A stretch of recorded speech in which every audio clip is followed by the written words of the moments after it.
Eto na ang first world daw. Consumer economy. Trick or treat.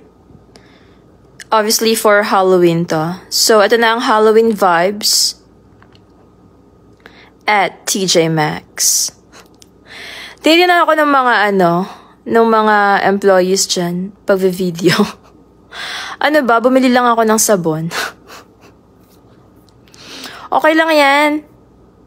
Salamat nga sila. Na-feature ko pa yung TJ Maxx nila eh.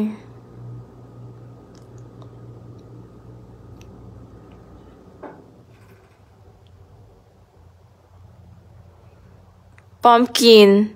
Thanksgiving America nila. And with the pabo. Pabo stuff.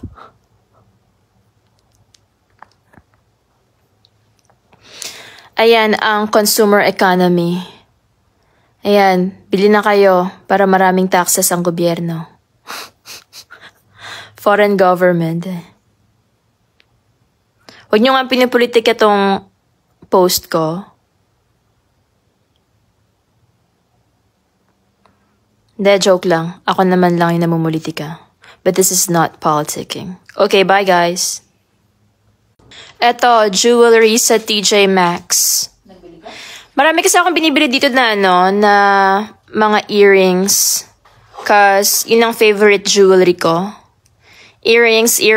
I don't like rings that much cause hassle sa kamay. But I love earrings. So ayan. Wala akong binili